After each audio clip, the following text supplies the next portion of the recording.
hoy en Una Noche con Veneno, en la entrevista nos acompaña el economista Hugo Maúl, con quien platicaremos, discutiremos la deuda pública que tenemos los guatemaltecos y tienen nuestros hijos y nietos.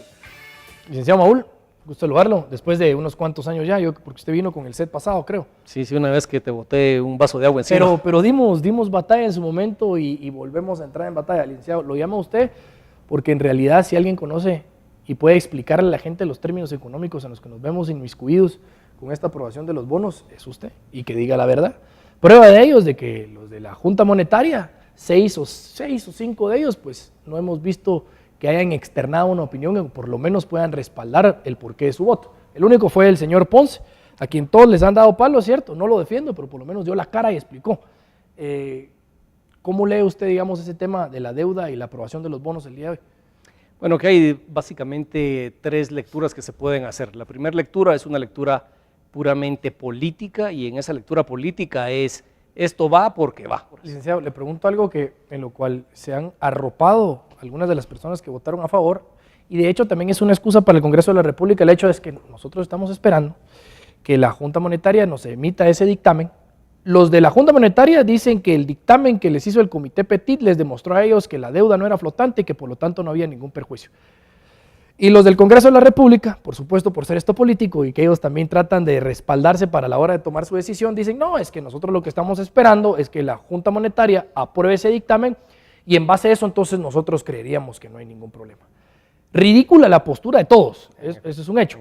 ¿Cómo podemos analizar primero, digamos, ese análisis del Comité Petit de asesorarle a alguien dentro de la Junta Monetaria y de ahí posteriormente que el Congreso diga, no, como ya me lo entregaron, entonces no hay ningún problema? Sí, es que esto se llama lavarse las manos, sí, pues, ¿verdad? Y ahí es donde yo no puedo aceptar que la gente que esté en la Junta Monetaria diga que no sabían las consecuencias morales de sus actos, porque no hicieron nada ilegal, pero ellos sabían bien que en el Congreso los diputados iban a estar esperando una chamarra con cual taparse, y ellos proveyeron esa chamarra, pudiendo haberse abstenido de opinar, pudiendo haber dado una opinión en contra, porque al final no es vinculante, solo es una opinión consultiva. Sin embargo, muy voluntariosos y apegados a la orden que han de haber recibido los señores ministros, pues básicamente lideraron junto con el personaje de la USAC la aprobación de estos bonos. Ahí me parece que si ellos dicen que no sabían de eso, me parece una ingenuidad política, me da risa. Y lo otro es que también es bien difícil poder establecer una conclusión sobre un tema tan complejo y sobre todo el Banco de Guatemala, que no es la institución que le da seguimiento a esto día a día. Quien tiene que hablar aquí es la Contraloría General de Cuentas y lo que debería hablar aquí es efectivamente las evaluaciones que tanto ha hecho el Fondo Monetario como otras firmas independientes respecto de verdad si esta deuda corresponde, si de verdad están los proyectos, en qué calidad fueron entregados y todo. Pero aquí al final de cuentas, yo particularmente lo que he defendido públicamente es la ilegalidad de origen de esta deuda. Y esa ilegalidad es un problema porque, por ejemplo, y este caso ahorita no se está hablando, el año pasado tuvimos el problema del terremoto en San Marcos, que hubo que reaccionar de emergencia. ¿Será que no estamos acumulando ahí nuevos compromisos que se pactaron fuera de presupuesto y que dentro de 2 años vamos a tener que pagar? El problema es que si no hacemos cumplir la ley, tan sencillo como eso, cualquier cosa vale. Y al final de cuentas no hay límite ni poder que pueda parar el mal uso de los recursos y básicamente el abuso en el manejo de los recursos. No, y lo peor es, a mí me gustaría externarle a la gente que no se confundan, porque los diputados muy astutos, y por eso decimos que alrededor de esto hay una política a veces maquiavélica, le tratan de decir al ciudadano, mire, no, es que la decisión de la Junta Monetaria es vinculante, entonces en base a eso, entonces nosotros ya tomamos una decisión. Es mentira, o sea, ellos, algo que no es vinculante, ellos lo toman como que es vinculante porque en realidad les beneficia. Muchos dicen que hay contratos que no vienen ni al caso, que hay infraestructura que no cumple o que nunca fue terminada, y no mencionemos las famosas ONGs en las que se enriquece muchísima gente. 3.500 millones de quetzales que tampoco sabemos ni tenemos certeza dónde distribuyen el dinero, porque qué bueno fuera que fueran a invertir ese dinero en esas poblaciones, en esas zonas de escasos recursos, o que digamos el ministro de Comunicación en su afán de solo hacer carreteras se preocupara por el tema de vivienda, que también es una responsabilidad de él, y yo creo que ninguna parte de ese dinero va al tema de vivienda, que de verdad lo lamenta mucho la gente guatemalteca. El ciudadano no entiende, y es triste, ¿verdad? Porque dice, ay, que lo pasen, y es triste, o sea, por más que lo digamos, no entiende que quien lo tiene que pagar es el ciudadano. ¿Qué repercusiones tenemos día a día con unas deudas de este nivel? Pues es bien sencillo, la pura verdad es que todo el gasto público, independientemente cómo se financie, y esto hay que tenerlo claro, lo importante es cuánto es la factura de lo que gasta el gobierno, eso sale de nuestra bolsa, no hay de otra. Si la deuda es simplemente un paliativo, estate quieto durante un ratito, pero después de eso hay que pagarlo. Y finalmente estos 3.500 millones vienen a presionar las necesidades del gobierno por tener recursos. Y no les extraña a ustedes que dentro de 1 o 2 años, o 3 años, o el próximo gobierno va a venir diciendo que el presupuesto no le alcance, que tiene que hacer una nueva reforma tributaria y volver a subir los impuestos. Esta es la historia de siempre. Pero que hay una cosa más complicada, Veneno. Aprovechando que tenés cara de travieso. Yo me imagino que tu mamá alguna vez te dijo, mira, mijo, es la última vez que haces esto. Si lo volvés a hacer, entonces te cae. Yo también fui travieso. La primera vez que llegué con mis tragos a mi casa, mi mamá me dijo, la próxima vez que vengas así, te vas a vivir solo. Yo tenía como 17 años. Entonces, aprendí la lección.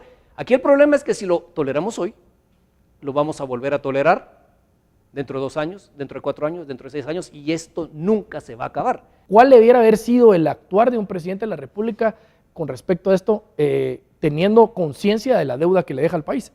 Bueno, aquí el asunto es que esto se sabía desde hace 2 años, 2 años y medio.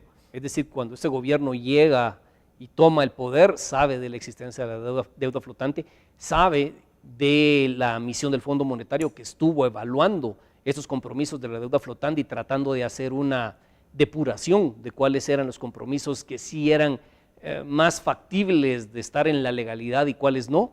Sin embargo, se lanzan rápidamente a una reforma tributaria, se manda un paquete de leyes de transparencia anticorrupción, se aprueba solamente la parte de los impuestos, la parte del buen uso de los recursos la seguimos esperando, pero este tema que en su momento se debió haber transparentado en ese contexto, porque allí se hubiera entendido más que era parte de un problema sistémico y que se le estaba tratando de dar una solución, digamos, consistente, amplia, sistemática, se deja guardado en la gaveta y se saca sí, al final 18 meses después. A mí me parece, o fue una falta de valoración, no puedo decir valoración política, o son muy astutos y sabían que esta cosa les podía estallar muy pronto y no iba a pasar, entonces lo dejaron para el final. Bueno, pero hay frases como de la vicepresidenta que la cito no textualmente, parafraseo lo que ella dice, es que mejor paguemos, metámonos a deuda porque si no, entonces las empresas se van a la quiebra.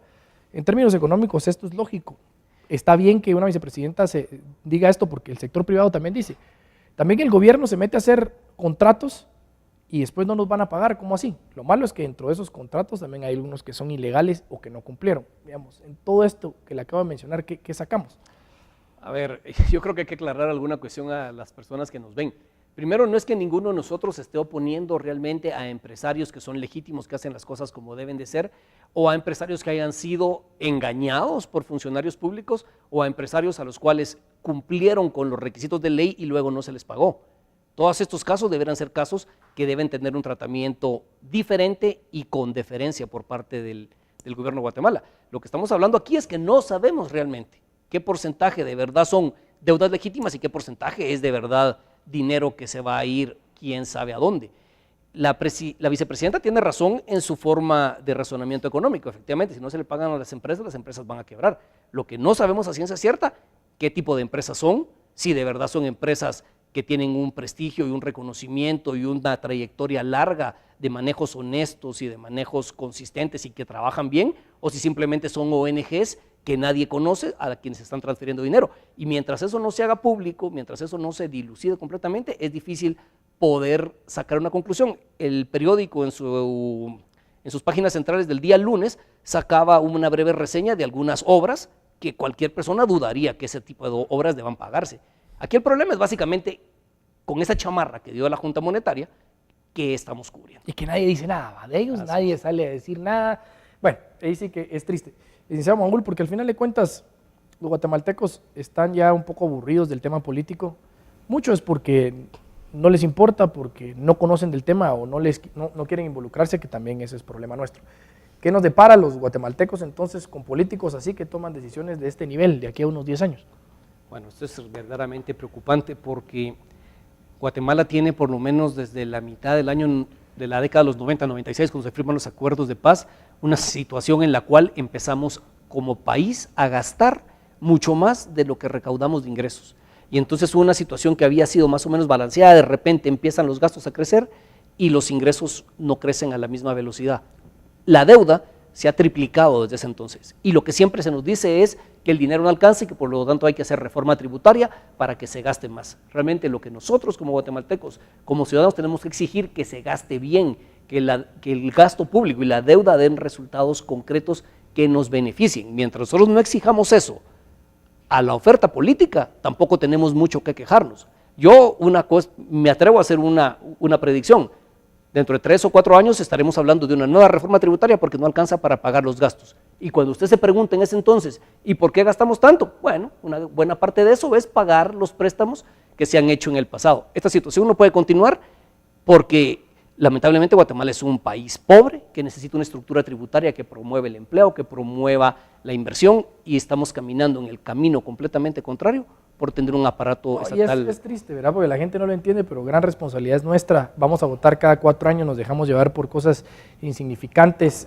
Creo que tenemos que ser un poco más responsables para investigar, detallar quiénes son los candidatos que puedan traernos alguna solución y no dejarnos llevar, como usted bien dice, con esas propuestas que son imposibles, pero que aún así nos engañan a los ciudadanos. Licenciado, muchísimas gracias por venir. Yo creo que de alguna forma, yo creo que la gente se entere que de hoy en día pues tendremos algo más que pagar, más que las cuentas generales de la casa y de los hijos, ¿verdad? Es lo que hacen estos muchachos ahí en el gobierno. En efecto, hoy lo que usted ya paga, por lo menos ha de ser un 20, 25, 30% más alto de lo que pagaría en materia de impuestos y todo lo que va al gobierno si se hubieran manejado bien sus recursos en tiempos de Cerezo, en tiempos de Serrano, en tiempos de Portillo. Gracias, licenciado. Qué triste, pero bueno, así es el rollo. Es que da tristeza y da risa. Ya no podemos hacer nada.